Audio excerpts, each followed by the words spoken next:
नमस्कार. आज मी आपल्याला चौथा अध्यायात विविध यज्ञ हे भगवंतांनी अर्जुनाला सांगितलेले आहे ते मी आपणास वाचून ऐकवते. अर्जुना, विविध यज्ञ. अर्जुना, तुला या यज्ञाचे काही प्रकार सांगतो.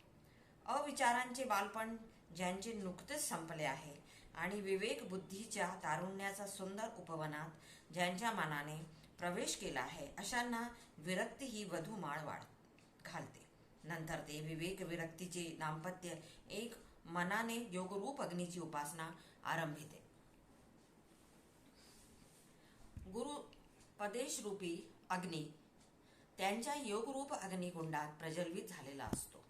आत्मसुखाची प्रबल इच्छा झालेले हे दाम्पत्यमान मनासह अविद्येची आहुती रात्रंदिवस तिन्ही त्रिकाळ योगरूप अग्निकुंडात देत राहते. आत्मसुखाकरिता देवदेवता प्रसन्न करून घेण्याची मनाची प्रबळ इच्छा असते.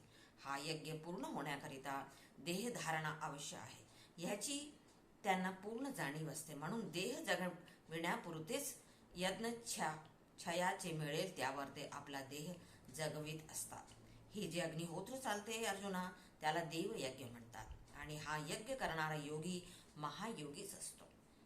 दुसरे काही ब्रह्मज्ञानाच्या विचारात आपल्या जीव भावनेची ब्रह्मभावनेत आहुती देतात व ब्रह्मरूप होतात.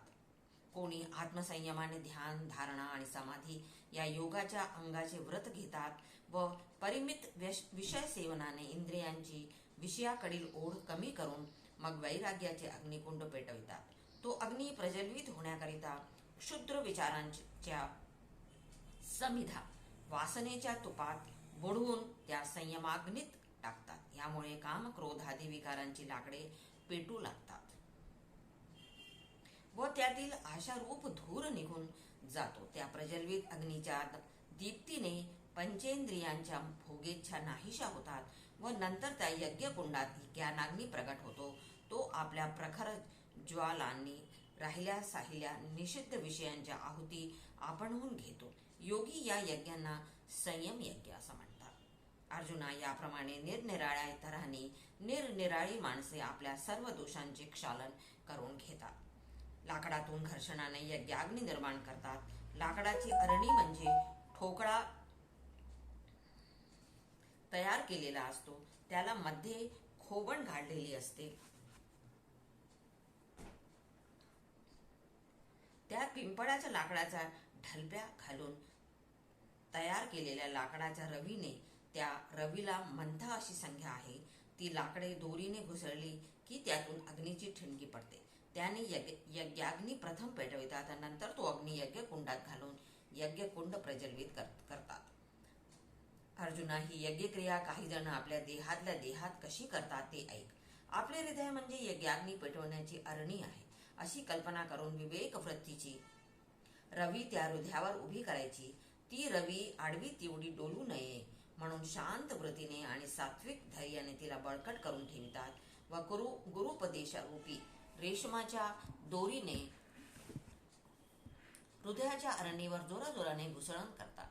असे हृदयाचे घुसळण समरस्तेने झाले की हृदयावर ज्ञानाग्नीची ठिणगी आपोआप पडते आणि त्या ज्ञान अग्नीच्या ठिणगीने एकदा पेट घेतला की मनाला सतावण्याकरता माणसाला ज्या यज्ञ कर्मापासून बाजूला करण्याकरता रिद्धी सिद्धी धुराच्या रूपाने प्रगट होऊन तो अग्नी माणसाच्या नाकातोंडात शिरू लागतो.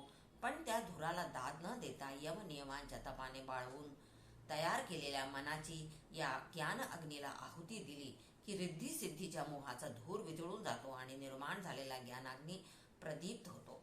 मग तो ज्ञानाग्नी आपल्या ज्वालारूप जीवांना वासनारूपी संविधा ममतेच्या तुपात बुडवून त्यांचीही आहुती स्वतःच घेतो. अशा या यज्ञक्रिया भिन्न भिन्न रूपाच्या आहेत. असे भिन्न भिन्न यज्ञ करून आतापर्यंत अनेकांनी मुक्ती मिळवली आहे. यज्ञ जरी भिन्न भिन्न असले तरी मुक्ती ही सर्व यज्ञाची फलप्राप्ती आहेच. याशिवाय जवळ असलेल्या किंवा मिळवलेल्या द्रव्यांचे परोपकारार्थ दान करून काही जण द्रव्य यज्ञ करतात. कित्येक योग यज्ञ म्हणून सांगितलेले आहेत. आपण ब्रह्म आहोत ही जाणीव पूर्णाशाने निर्माण होण्याकरिता जे कोणी कष्ट करतात त्यांना ज्ञान यज्ञ करते म्हणतात. तपश्चर्येने देह झिजवून देहासक्ती नाहीशी करणे याला तपोयज्ञ असे म्हणतात. अहोरात्र वेद पठण करून जे आपला देह झिजवतात ते करीत असलेल्या यज्ञास वाग्यज्ञ असे म्हणतात. अर्जुना, असे अनेक कठीण कठीण यज्ञ आहेत, ते सर्व त्रासाचे जिगजिगीचे आहेत. अशा तऱ्हेचे यज्ञ करणे हे ज्यांनी आपली इंद्रिय जिंकली आहेत त्यांना सहज असते. योग समृद्धीने संपन्न असतात त्यांनाच आत्मस्वरूपाच्या ठिकाणी जीव बुद्धीचे आणि अहंकाराचे हवन करणे जमते. अर्जुना, प्राण, अपान, व्यान, उदान आणि समान हे 5 प्राणायामाने एकामेकात हवन करता येतात. डाव्या नाकपुडीतून वारा आत ओढणे याला पूरक म्हणतात. तो काही वेळ कोंडून ठेवणे याला कुंभक म्हणतात व नंतर सावकाश कोंडलेल्या उजव्या नाकपुडीने बाहेर सोडून देणे याला रेचक म्हणतात. या क्रियांनी प्राणवायूचे एकामेकात हवन करणे याला प्राणायाम यज्ञ म्हणतात. कित्येक मूलबंधादी आसने करून आहार विहारांचा संयम करून इंद्रियाचे सर्व व्यापार बंद ठेवून प्राणवायूची निश्चलता संपादन करण्याचा प्रयत्न करतात. यालाच प्राणाच्या ठिकाणी हवन करणे असे म्हणतात. याला प्राणयज्ञ योग असे म्हणतात. असे नाना तऱ्हेचे यज्ञ आहेत. यापैकी एकेका यज्ञाचे आपल्या आवडीप्रमाणे व कोवतीप्रमाणे अवलंबन करणारे याज्ञिक मोक्षाची इच्छा मनात धरूनच हे यज्ञ करीत असतात. या यज्ञांमुळे संकल्परूपी मनाचे विसर्जन होते. मानाचे इच्छा, आसक्ती, वासनादी मळ नाहीसे होऊन सर्व अज्ञान नष्ट होते.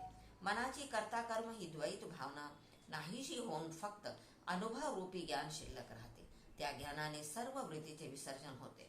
मग अभ्यासाचे कारणच उरत नाही, कारण उद्दिष्ट प्राप्त झालेले असते. वृत्ती अंतर्मुख होते. सर्व तऱ्हेचा स्वार्थ संपतो. विचार शिल्लक राहत नाही. द्वैताची कल्पना ही उरत नाही आणि अनादिसिद्ध शुद्ध बुद्ध मुक्त स्वभाव असे जे ब्रह्म ते मीच आहे असा या यागिकांना साक्षात्कार होतो. अंती ते यज्ञ करते अमर स्थितीला ब्रह्मरूपाला मिळून जाते. यज्ञात सर्वोत्तम ज्ञानयज्ञ. अर्जुना, तुला साध्या शब्दात सांगतो, यज्ञ म्हणजे त्याग. कोणत्याही गोष्टीची आसक्ती सोडणे, त्यासाठी उच्चतर हीन गोष्टीचा अवेर. आणि योग म्हणजे शरीराला आणि मनाला लावलेली शिस्त. शिस्तीच्या योगाने मन आसक्ती विरहित करता येते आणि यज्ञाला म्हणजे त्यागाला मनुष्य तयार होतो. पण ज्यांना आयुष्यात संयम आणि शिस्त माहीतच नाहीत व जे स्वविचारी असतात त्यांना विरक्तीचा लाभ कसा होणार? त्यामुळे त्यांचे ऐहिक जीवनही सैरावैरा असते. मग त्यांना परलोकाची आशा तरी करता येणार का? वेदांत अनेक प्रकारचे यज्ञ विस्तारात वेदांत सांगितले आहे. वेदांतातील यज्ञकर्माने अपूर्व असे स्वर्ग सुखादी फळ मिळते. द्रव्य यज्ञादी यज्ञही चांगले आहेत. पण अर्जुना, आकाशात अनेक तारे तेजाच्या लहान मोठ्या पुंजाने चमकत असतात. पण तारा कितीही मोठा झाला तरी सूर्यापुढे त्या ताऱ्याचा डौल चालेल का? सर्व यज्ञ हे लुकलुकणाऱ्या मंदतेच ताऱ्यांप्रमाणे आहेत. तर ज्ञानयज्ञ हा सूर्यप्रमाणे तेजोराशी म्हणून ज्ञानयज्ञ सर्वात श्रेष्ठ आहेत. परमात्मा स्वरूप सुखाचा ठेवा प्राप्त होण्याकरिता खरे योगी बुद्धीच्या डोळ्यांमध्ये ज्ञानाचे अंजन घालतात. त्यामुळे सर्व कर्माचा लय होतो. सर्व साधनांची राहत नाही आणि योग्याला निष्काम स्थिती प्राप्त होते. कर्माची गती कुंठित होते. तर्क आंधळा होतो. इंद्रिये अंतर्मुख होतात. विषयासक्ती संपते. मन कल्पनारहित होते. मग बोलणेच संपते. ध्येयाचे दर्शन होते. वैराग्याचे दारिद्र्य दूर होते. विवेकाचा हावरेपणा सुटतो आणि आत्मस्वरूपाचा सूर्य संपूर्ण तेजाने तळपत राहतो. असे हे ज्ञानयोगाचे महत्व आहे. ज्ञानयोग हा खरा पुरुषोत्तम योग आहे. ज्ञानयोग उत्तम तऱ्हेने लाभावा अशी इच्छा असणाऱ्याने मनोभावे संतांना श्रेष्ठांना शरण जावे, कारण संतांच्या ठिकाणी ज्ञानाची वस्ती आहे. संत हे ज्ञानाचे माहेरघर आदिपीठ आहेत. त्यांची इच्छा विरहित सेवा हाच ज्ञानगृहाचा उंबरठा आहे. त्या उंबरठ्यातून त्या ज्ञानगृहात प्रवेश मिळवावा. नंतर त्या ज्ञानगृहात वस्ती करून राहणाऱ्या संतांची शरीराने मनाने आणि वाणीने सेवा करावी, म्हणजे ज्ञानरूप संतच प्रसन्न होतात. अर्जुना, कौतुकाने हसत म्हणाला, देवा, तुम्ही मला संतांकडे जायला सांगा ना. मग मला आता तुम्हीच सांगा, मी आता कुठे उभा आहे, कुणाजवळ बोलतो आहे? दुसरीकडे मला जायला सांगना, तर माझा तुम्हाला कंटाळा आलाय का? अर्जुना या बोलण्यावर कौतुकाने हसत भगवान कृष्ण बोलू लागले, संतांच्या उपदेशाने मन निशंक होते. ज्ञान रवीचा प्रकाश अंतःकरणात पडतो आणि त्या उजेडाने चित्त निर्धास्त निर्भय बनून ब्रह्माकार होतो. सर्व वस्तुजात आणि जीवनात आपल्या स्वरूपात समावलेली आहेत असा साक्षात्कार होतो आणि मोहरूपी अंधार समूळ नाहीसा होतो. कोणी पापाचा महासागर असो किंवा आकाशा एवढ्या भ्रांतीने भोगलेला असो किंवा संशयाच्या गर्तेत गाडला गेलेला असो, या ज्ञानदीपाचे सामर्थ्य एवढे आहे की निराकार परमात्म्याची पडछाया म्हणून असणारा हा जो जगताचा पसारा आहे, सत्य स्वरूपही त्याला कळू लागते. ज्ञानाची पवित्रता आणि श्रेष्ठता फक्त ज्ञानाच्याच ठिकाणी सापडेल. अमृताची चव कशासारखी आहे म्हणून विचारले तर ती ज्याप्रमाणे अमृतासारखाच आहे असे सांगायला लागेल. त्याप्रमाणे ज्ञानाला उपमा द्यायची झाली तर ती ज्ञानाचीच द्यावी लागेल. गीतारूपी शांत रस समुद्र. ज्ञानदेव म्हणाले, श्रोते हो, गीता ही सर्व रसांचा महासागर आहे. या गीतेत रसांचा परिपोप चढत्या वढत्या वैभवाने झालेला आहे. तरीही ज्याच्या चांगलेपणावरून शृंगार, हास्य, करुण, रौद्र, वीर, भयानक, विभत्स आणि अद्भुत हे 8 रस ओवाळून टाकावे असा शांत रस, जो या जगातील सज्जनांच्या बुद्धीचे विश्रांती स्थान आहे, तो अपूर्व तेजाने प्रगटे. या शांत रसाच्या महासमुद्राला वात्सल्य आणि भक्ती या 2 रसांच्या पुण्यपावन नद्या येऊन मिळतील आणि श्रोत्यांच्या आनंदाला पारावार उरणार नाही. हे मराठी बोल दिसायला जरी साधे असले तरी अर्थाला श्रीमंत आणि समुद्रापेक्षाही खोल आहेत. गीता. सूर्यदेव दिसायला तळहाता एवढे दिसते, पण त्या तळहाता एवढ्या सूर्यबिंबाच्या प्रकाशाला ज्याप्रमाणे त्रिभुवन अपुरे पडते, त्याप्रमाणे या गीतार्थाच्या शब्द सूर्य दिसायला लहानसा आहे. पण ह्या शब्द सूर्याचा प्रकाश श्रोत्यांना या जन्मी तर प्रकाश पुरविलच, पण भावी पिढ्यांनाही प्रकाश देत राहील. गीता हा कल्पवृक्ष आहे. कल्पवृक्ष इच्छा करावी तसे फळ देतो, पण त्या कल्पवृक्षाची ओळख मात्र पटायला हवीच. माझे भाग्य की आपणासारखे श्रोते मला मिळाले आहेत. पण हा सूर्य गीतेचा प्रभाव आहे. जर दूध साखरेने रोगाचे उच्चाटन होणार असेल तर कडुलिंबाचा रस कशाला घ्यायला हवा? मनाला न मारता, इंद्रियांना दुःख न देता या गीतार्थाच्या श्रवण मननाने घर बसल्या मोक्षाची वाट सापडणार आहे. म्हणून प्रसन्न मनाने हा गीतार्थ ऐका, असे श्री निवृत्तीनाथांचा चरणरज हा ज्ञानदेव आपल्याला विनवीत आहे. असे म्हणून ज्ञानदेवांनी श्रोत्यांना साश्रूपूर्ण नयनांनी भक्तिमय वंदन केले आणि भावार्थ दीपिकेचा 4था अध्याय संपला. आपण डोंगरापाशी उभे राहिलो आणि कुणालाही हाक दिली तर आपल्याच हाकेचा आपल्याला प्रतिध्वनी ऐकू येतो का नाही? हा झाला निसर्गाचा धर्म. श्री ज्ञानदेवांनी मनात वेद म्हटले, त्याचा प्रतिध्वनी त्या ज्ञानदेवांनी अद्भुत किमयागारांनी ऐकणाऱ्यांना रेड्याच्या तोंडून ऐकविला. माणसाच्या मनोबुद्धीत अशी अनेक सुप्त सामर्थ्ये बीज रूपाने असतात. ज्ञानदेवांनी आपली अशी सामर्थ्ये गुरुकृपेने वाढवली आहेत. तुम्ही आम्ही संसारात गुरफटलेले म्हणून साध्या सत्याच्या आपल्याला चमत्कार वाटू लागतो. विश्वेश्वर कोतवाल विश्वासाने बोलत होते. त्या रेड्याचा मालक नदीकाठीच उतरला आहे, चल येतोस का आपण पाहूया. 2 मित्र बोलतात. आलो असतो, पण त्यामुळे घरी जायला मला उशीर होईल. कालच मी घरी उशिरा गेलो. आज हवे तर मी तुझ्या बरोबर येतो, पण मला अगोदर घरी सांगून यायला पाहिजे. अरे घरचा करता पुरुष न तू, घरच्या माणसांना बायकोला इतका भीतोस का तू? विश्वेश्वर कोतवालाने मला हिंडविण्याकरिता विचारले. तू मूळचाच फटे, प्रपंचात अजिबात पडला नाहीस. तुला यातले रहस्य काय करणार? अरे गृहस्थाच्या गृहिणी म्हणजे स्वार्थ त्यागाचे सेवावृत्तीचे मूर्तिमंत प्रतीक असतात. एका अर्थाने न कळत त्या अध्यात्म जगत असतात.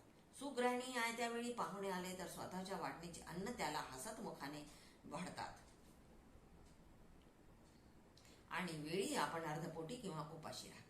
त्यांच्या आयुष्याकडे बारीक नजरेने पाहिले तर साध्या साध्या स्वार्थ त्यागाच्या, सेवावृत्तीच्या, निरभिमानाच्या, निरहंकारवृत्तीच्या प्राजक्ताची फुले घरघरात उघडलेली सापडतील. असे का म्हणेनास की संसार यज्ञात त्या आपली जीवनिशी आहुती देतात. हे बोलत असताना माझ्या ग्रहसौख्याच्या आठवणीने माझे डोळे आनंदाने भरून आले. ते पुशीत मी म्हटले, मित्रा, विश्वेश्वरा, अभिमानाने सांगतो, माझी पत्नी माझी प्रत्येक इच्छा आणि शब्द आतापर्यंत झेलत आली आहे.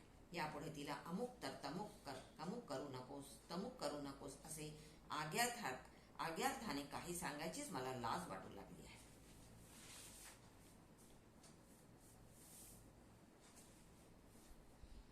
घरी वेळेवर जायचे असेल आता मी ठरविले आहे. आयुष्याच्या उत्तरार्धात तरी तिनेच मला सांगावे आणि मी ते बिनतक्रार ऐकावे. तिच्या इच्छेबाहेर मी वागू नये. अशा आनंदात दिवस काढायचे मी ठरविले.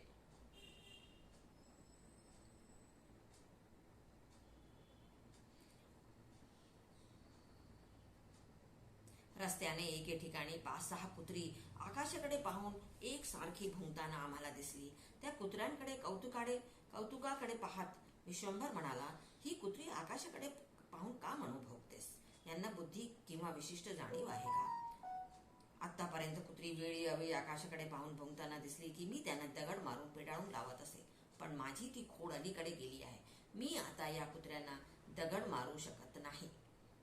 आपल्या गावात सोडलेला तो पोळ नेमाने त्या देवळाला प्रदक्षिणा घालताना मी अनेक वार पाहिला आहे. मला वाटेल बैलच तो जरा रोज गावात फिरतो तशी या देवळाभोवती फिरण्याची त्याला सवय लागली आहे. पण मला आता वाटते याला काही निराळा अर्थ असेल. कुत्री ही आकाशाकडे पाहून भुंकते म्हणजे अशी कुणाला तरी प्रार्थना करीत आहेत का त्या? आम्ही बोलत बोलत नदीकाठी रेड्याच्या मालकाच्या घरी पोहोचलो. रेडा नदीवर नुकताच पोहोचला होता. त्याच्या भोवती खूप गर्दी होती. त्या गर्दीतही तो रेडा शांतपणाने चालला होता. नदीकाठी पोचताच त्या रेड्याने एकदम नदीत 3 बुड्या मारल्या आणि एखाद्या तपस्व्यासारखा प्रमाणे पाण्यात उभे राहून तो निश्चल दृष्टीने सूर्याकडे पाहत होता. नमस्कार. आजचा पाठ एवढा. आता उद्या अध्याय 5वा मी सांगेन आपल्याला. धन्यवाद. आपण ऐकलं.